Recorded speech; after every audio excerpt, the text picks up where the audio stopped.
Hi, I'm Astrologer Penny Dix, and welcome to my in-depth look at this month's new moon in Aquarius. It's on the 29th of January. It's at 12:35 GMT, and it's at 9 degrees and 51 minutes of the sign of Aquarius. So, of course, we have the moon and the sun, the masculine and the feminine, very close and in the same part of the sky.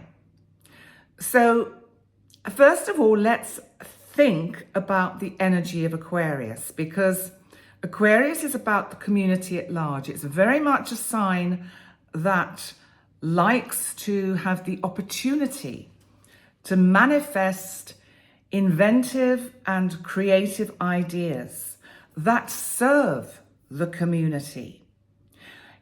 You know, this is a powerful new moon because it's conjunct both Mercury, the planet of communication, and Pluto, of course, newly arrived in Aquarius, our planet of transformation, our planet of endings, of death, of rebirth, our god of the underworld. So between 1 and 9 degrees, and Pluto is almost at 2 degrees, these four are closely conjunct. Let's at this point get up the chart so that you can see for yourselves.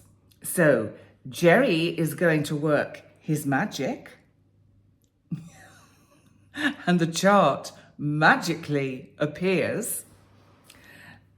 So as you see with this new moon in Aquarius, and I've done it for London time, it has an ascendant of Gemini, which is interesting because Gemini, of course, is also an air sign like Aquarius.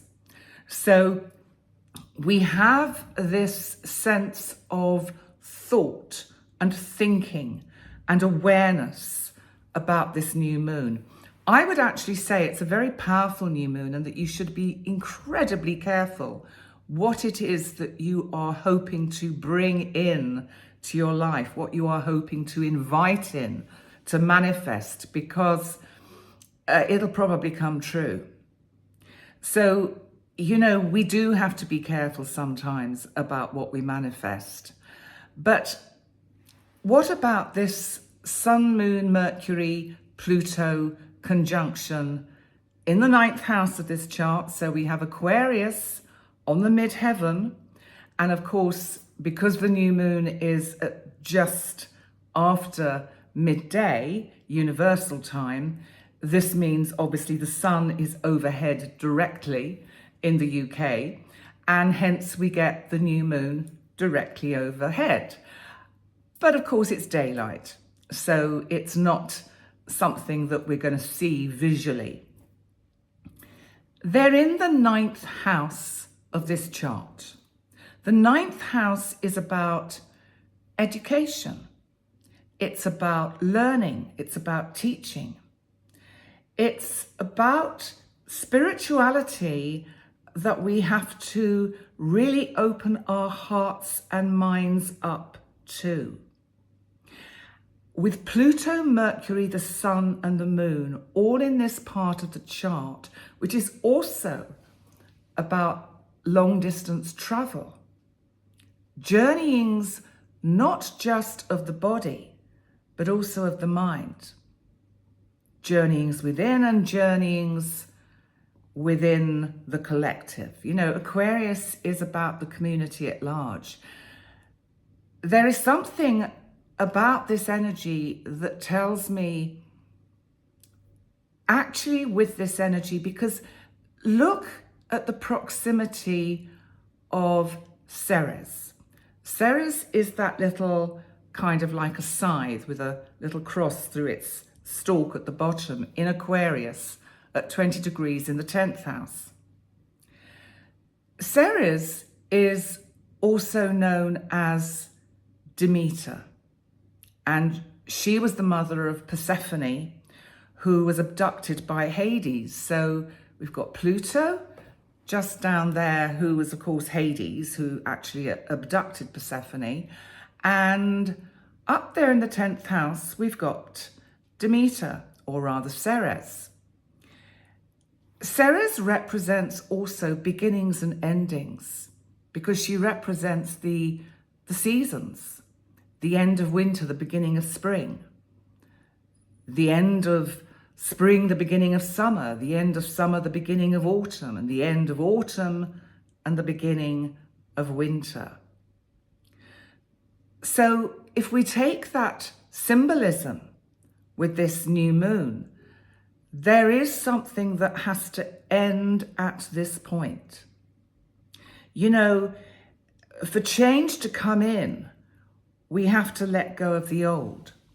Now, because Aquarius is a fixed sign, it can be quite difficult for Aquarius to allow that kind of change. Because Aquarius, I feel, can get quite caught in the overthinking of it and the mind, and sensing that one is in touch with these higher frequencies, rather than coming a little bit down to earth, landing on the earth, and actually sensing the depth of growth that can come. I've got a cat hair.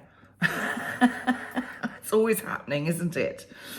The depth of growth that can come from connecting with the earth. But where is the earth in this chart? Look at the 12th house. Uranus, that rules Aquarius, is in the 12th house, in Taurus. And of course, Uranus is still retrograde, but it's actually going direct on the 30th, which of course is the day after the new moon. So Uranus has really kind of almost ground to a halt, and it's going to start to shift its energy. So what happens around this new moon with the Uranian energy of change, surprise, shocks, electricity, explosive ideas? There is something quite dramatic that has to go to allow the new to come in. And there is something, because Uranus is in the 12th house, there is something about the feeling of the restriction that Uranus has been feeling. So if you like, on a personal level, it's as if we have all been feeling as if we've been kind of held back, trapped, imprisoned by certain energies and events that have been unfolding, whether it's on the world stage or whether it's in our personal lives. Uranus going direct the day after this new moon implies a breakthrough, freedom of speech.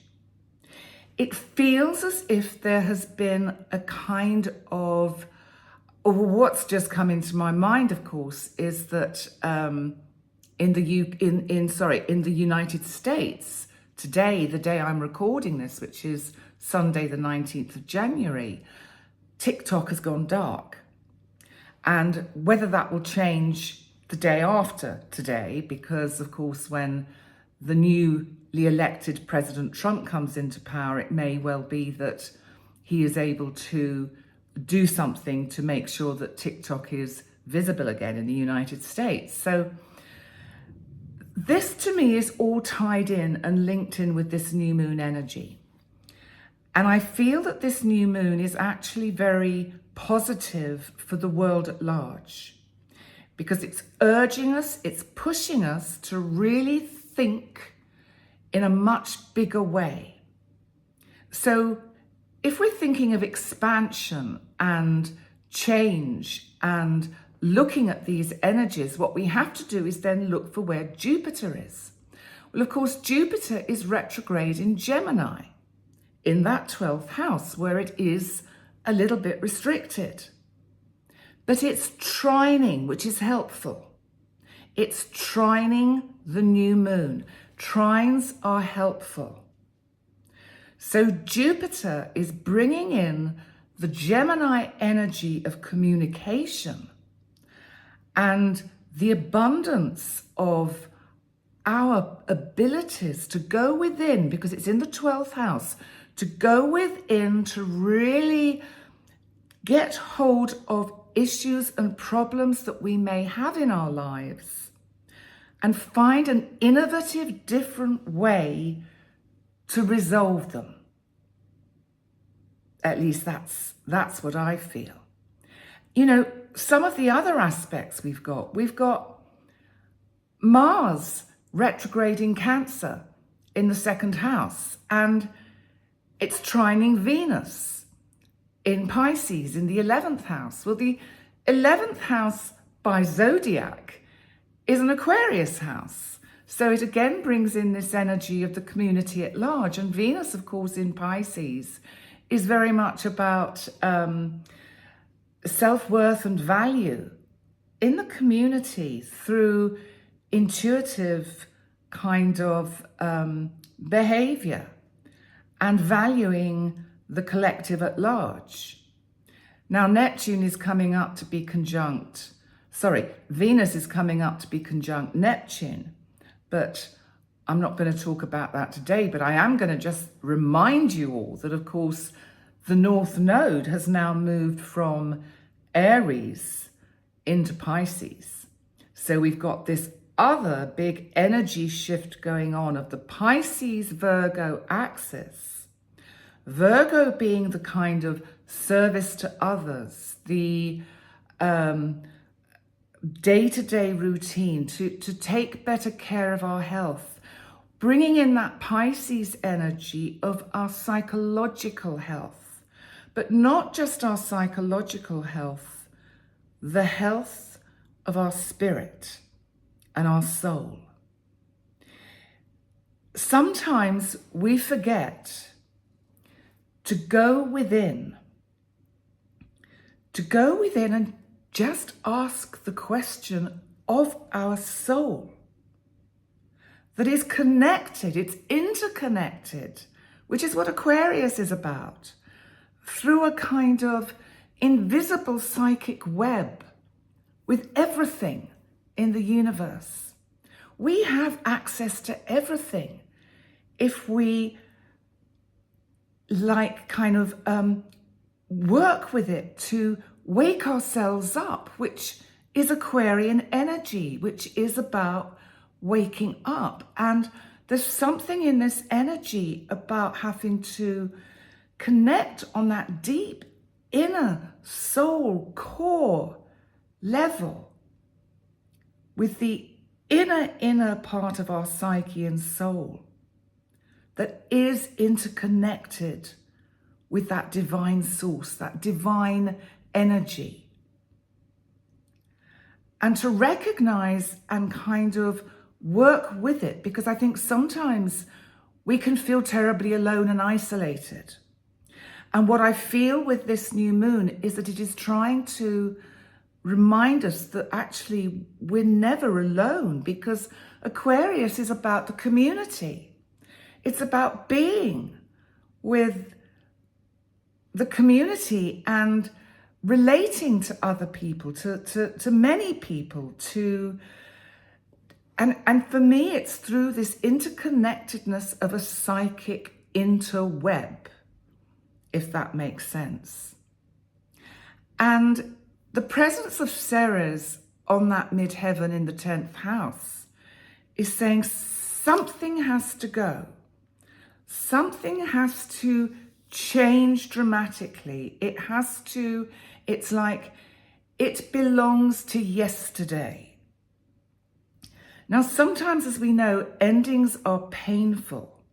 So even though we typically think of a full moon as being about perhaps painful endings, new moons can also be about painful endings, because until we let go of whatever it is that we have to let go of, and sometimes it's something within ourselves, it's a way of thinking, it's a behavior, it's a way of being, it's a way of relating. Until we choose to make that inner change, to wake up, which is what Uranus is really kind of encouraging us with its sextile. You know, Uranus is sextiling both Mars and Venus and saying, in a sense, to the masculine and the feminine, wake up, it's time. It's time to wake up and change. Aquarius is about change. It feels to me, it's like, don't get caught into being dragged into the into the next part of the year. Walk forward freely. Move into it with excitement and with passion. And with this transformative energy of Pluto conjunct Mercury. You know, Mercury and Pluto conjunct, the kind of conversations that can happen at the moment, collectively in small groups, in one-to-ones, can be amazing for both parties, for both sides, to learn so much. There is so much opportunity with this new moon to learn about new ideas and things, to learn about ourselves, our psyches, our soul. So I do feel this is a very powerful new moon. And if we also come back to looking at the, stellium of planets that we've got in that 11th house, with Saturn, we've got Saturn, Venus, and Neptune. Venus and Neptune together is, we've had the Saturn-Venus conjunction on the 19th today, actually, when I'm recording, which is interesting because that has been like Saturn putting in some boundaries to Venus feeling a little bit lost and out of her depth in the kind of nebulous waters of the unconscious. Venus is an earth planet. Venus wants some roots and stability. She is about the material. She is about what we have, what we own. She's not just about love and relationship and the feminine, but she is a feminine energy. Now she's coming up to be conjunct Neptune and the North Node. There is something quite destined about this new moon. You see, Venus and Neptune together, you've got to think of Neptune confuses, it can cause us kind of illusion. It can make it very difficult for us to see through the kind of fogginess that sometimes we get into with our brain. It's like when you're trying to remember a dream you had the night before and you get flashes, but you just can't quite get hold of it. But it's almost like you're living a double life. You have this dream world where you have an existence and a life, and you are you. And then we have the life that we wake up to here, which is just as real, because that other dream world is just as real as this one. And I think this whole new moon is about making the journey forward into the future, in looking at how your soul and psyche can awaken through this new moon Aquarian energy to use your higher mind, to use your super consciousness, your higher self, your higher consciousness, to transmit, to tune into the frequencies of the collective. There is so much happening in technology and science. You only have to, go through YouTube, and the amount of videos that are out there about the advances and the experimental ideas that scientists who have been very kind of fixed in their ways are now recognizing that, when we get into this kind of quantum world of the minutiae and the small and the unseen, and the speed of light, for example, that there is just an inner world and a kind of parallel universe that lives alongside us all the time. And it doesn't take much for those to bleed into each other, to merge into each other. This is like the dream world and our awakened world that we experience. And so I do feel this new moon is very much about, if you intend like a real kind of conscious intention for your soul and psyche and spirit to awaken and be open and receptive to the teachings and the frequencies of, let's say, the divine spark, the divine mind, non-physical divine teachers, non-physical entities, star seeds. If you intend that, and I've mentioned this to clients, and it's something I want to mention here, that everyone can connect to these frequencies. You have to choose to, and you have to kind of take a bit of time to tune into it. But a daily practice of sitting quietly with a pen and paper or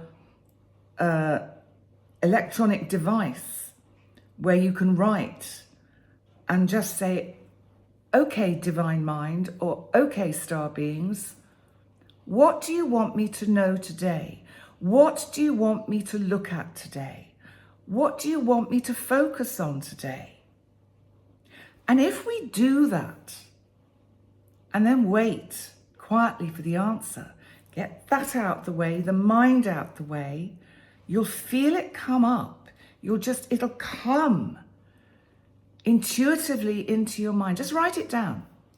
To start with, it may be random. There just may be random words that you can't somehow collate.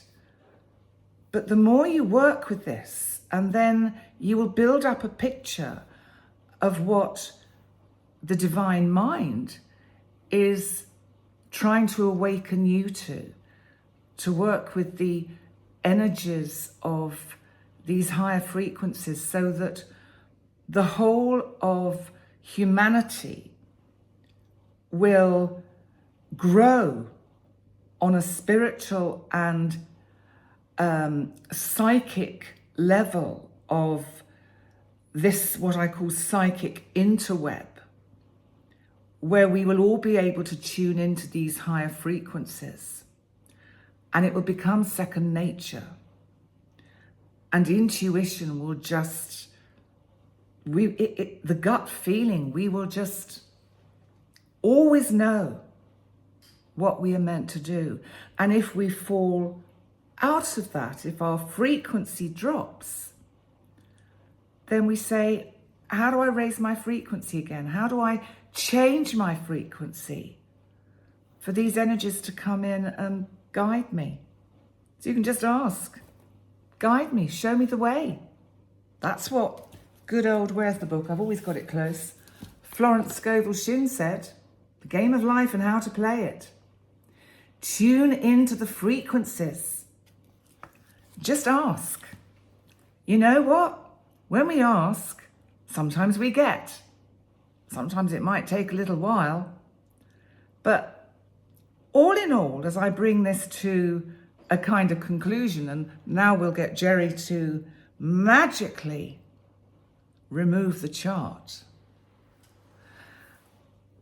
This new moon is interesting, but it could potentially, I think on the world stage, be quite dramatic. We could see quite dramatic changes technologically. Maybe we hear about something in the next few weeks or months of some new technologies that are made more readily available to us. That could be part of what this energy is about. But you know what? It's an interesting new moon if you use it well. And what can I say?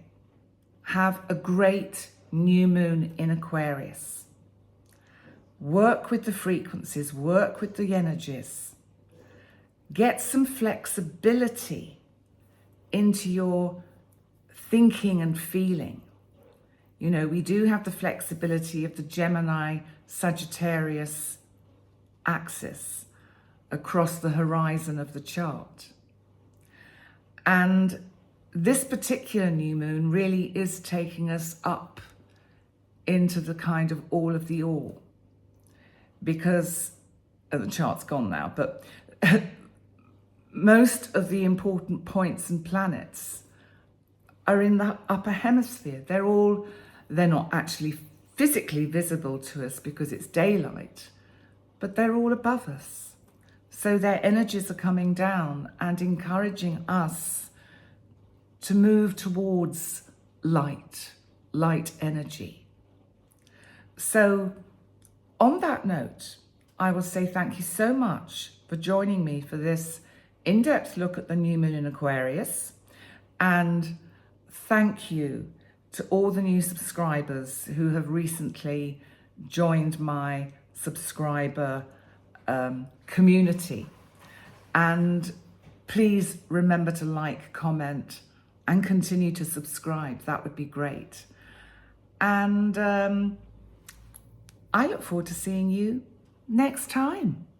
Bye for now.